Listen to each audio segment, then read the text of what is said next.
former Representative Arnie Teves, is now back in the Philippines. As we know, the former Congressman Arnie Teves is facing charges of murder and other crimes related to the ambush killing of the former Governor Digamo. Governor Roel was pronounced dead at 11:41 today.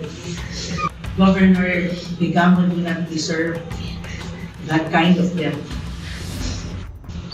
He was serving his constituent on a Saturday along with his department heads. It is now time for Arnie Teves to face justice.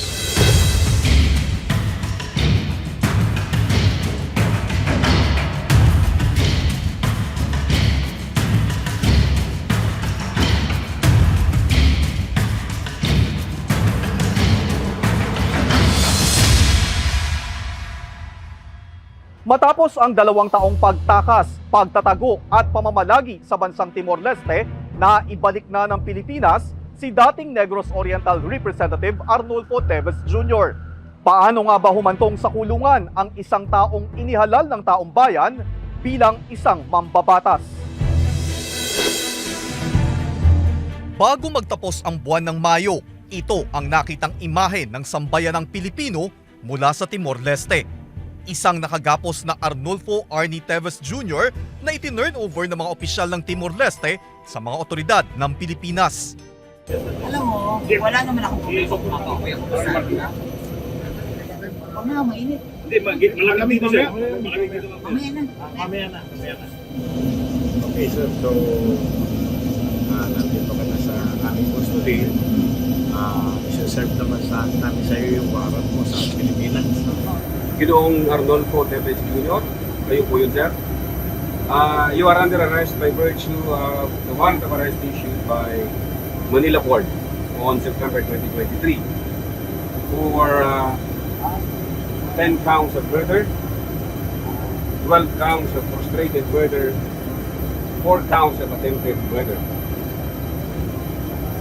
In addition to that, in 2024, a warrant of arrest was also issued against you by the Dumaguete Court for murder, for illegal possession of explosives, for illegal possession of firearms, and for the Terrorism Financing Prevention and Suppression Act. Ginoong Arnulfo Teves Jr., kayo po ay may karapatan malaman ng iyong karapatan. Oh, pero masakit. Huwag na ako lagyan. Sana. May usap na lang ako, huwag na. Sir, protocol lang to. Ano di ba yung question?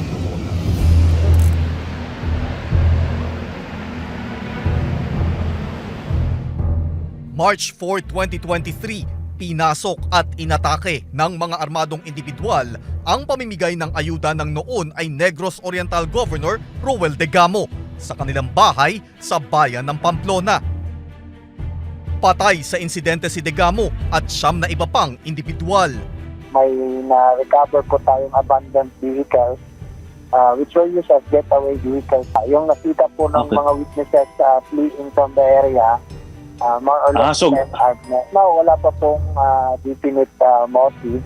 There are security issues po in Negros Oriental, yung mga communist terrorist groups, meron ding intense political rivalry, and other issues po na tinitingnan ng COSEPES. 2 araw matapos ang pag-atake, nagbigay ng pahayag si Teves sa kanyang Facebook account. Anong motibo kung ngayon gagawin? Di ba? Hindi rin magiging benepisyaryo ako at ang kapatid ko. Dahil kung mawala ang gobernador, ang uupo naman ang vice governor. Hindi naman ang kapatid ko na talagang nanalo ng eleksyon, pero hindi ko alam anong magic na nangyari na pinababa sa pwesto ang aking kapatid. Matagal nang magkalaban sa politika ang mga Digamo at mga Teves sa Negros Oriental. Noong halalan 2022, nanalo si Arnie ng pangatlong termino bilang congressman ng 3rd District at wagi rin ang kanyang kapatid na si Pride Henry sa pagkagobernador. Pero binawi ng Commission on Elections ang panalo ni Pride Henry at si Roel Degamo ang ipinroklamang panalo matapos ideklarang nuisance candidate ang isang kapangalan niyang kandidato. We admit na meron talagang negligence doon sa nangyari dyan, na naging lax talaga yung security. Medyo sabi ko nga nasa comfort zone kasi yung subject. Matapos ang pag-atake sa Pamplona, may 3 suspects na unang inaresto ang Philippine National Police sa mga follow-up operation sa probinsya. Bumuo pa ng Task Force Degamo si Pangulong Ferdinand Marcos Jr. Yan yung mga private army na ganyan, kailangan talagang dismantle lahat yan. So that's what we have asked them to do. Naaresto ang umano ay co-mastermind sa krimen, ang dating sundalong si Marvin Miranda na isa sa matagal na umanong bodyguard ni Teves. Hanggang sa pinangalanan na ni Justice Secretary Jesus Crispin Remulla si Teves bilang mastermind sa pag-atake sa Pamplona. Ako sa sine, siya yung director tsaka casting director. Hindi lang ito sine kasi totoo na nangyari ito eh. While Congressman Teves is the executive producer of everything. Hindi middleman yun. Tingin namin, parang mastermind na rin siya kasi siya yung siya yung kausap lagi na kumuha ng tao, kumuha ng armas. He appears to be. Bukod sa pagiging mastermind ng krimen, ay dinesignate din ng Anti-Terrorism Council si Teves bilang terorista at pinuno umano ng Teves Terrorist Group. Kikita po namin the response of the national government is swift and it has given us ray of hope that one day soon we will be able to see justice. Ang kaso nakarating din sa pagdinig sa Senado kung saan nagkaroon ng pagkakataon na marinig ang saloobin ng byuda ng napatay na gobernador na si Pamplona Mayor Janice Degamo. May tinitignan tayo na kaso na dapat sinasalang na rin dapat siya sa court para yan lang yung the only reason we can all move on pag napanagot siya sa ginawa niya.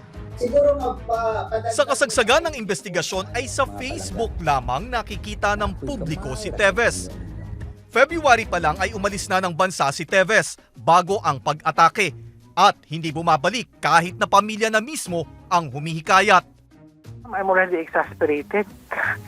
Tapos na kami lahat nagsalita sa kanya. Pati tatay ko na nasa pre-departure na since December 8, nasa ospital.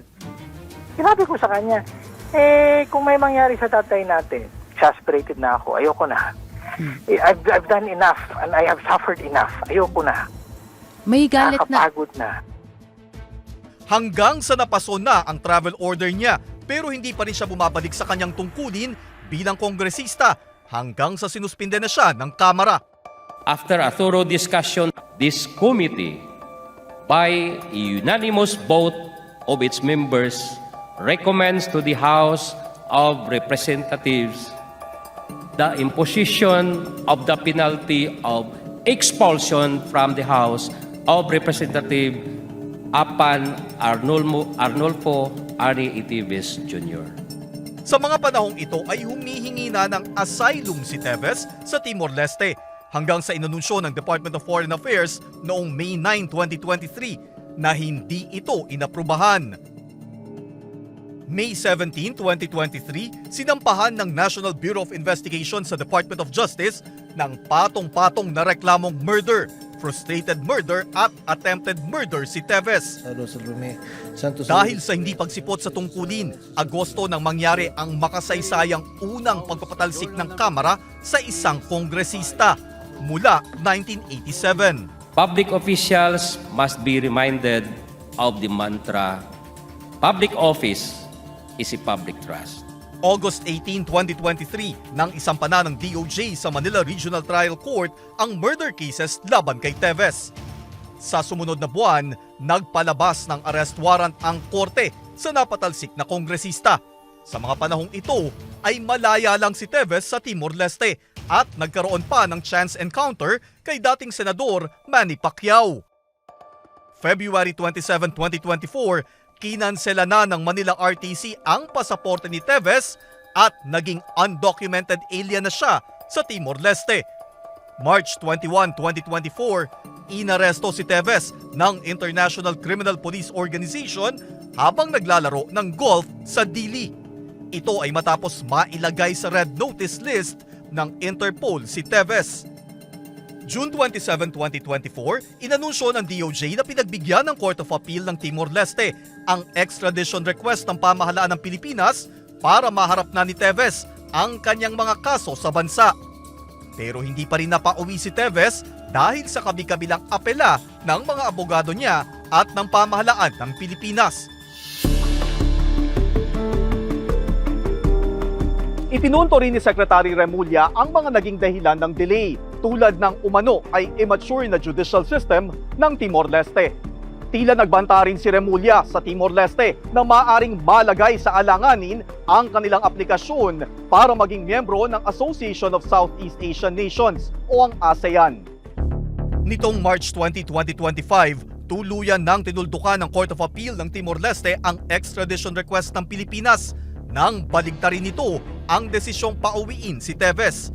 Napunutan ng malaking tinik ang dating kongresista dahil out of the table na ang usaping extradition. Pero gabi ng May 27, 2025, nagulantang si Teves nang bigla siyang arestuhin sa kanyang bahay sa Dili. Ipinost ng anak ni Teves na si Axel ang video ng umano ay pagkidnap sa kanyang ama. My father, Arnie Teves, has been kidnapped earlier today at around 8 p.m. Timor-Leste time. Immigration officers arrived at his residence and picked him up. They just picked him up without documents. Dahil hindi umubra ang extradition request ng pamahalaan ng Pilipinas, bumalik sa deportation ang plano.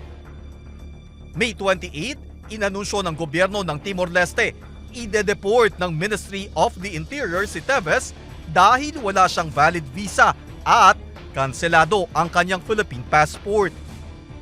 Opisyal na tinurn over ng Timor-Leste Ministry of the Interior si Teves sa mga opisyal ng DOJ at NBI May 29, 2025 ng hapon. Sa Certificate of Handover, may mga kondisyon ang Timor-Leste government tulad ng hindi hahatulan ng kamatayan si Teves at hindi siya ito-torture. Ang mga kondisyon ang binanggit din ni Teves sa kanyang pag-apela sa kanyang extradition case. Mga kondisyong wala naman talaga sa Pilipinas tulad ng death penalty ayon sa DOJ. Maghahating gabi na ng May 29 nang muling tumapak sa Pilipinas si Teves.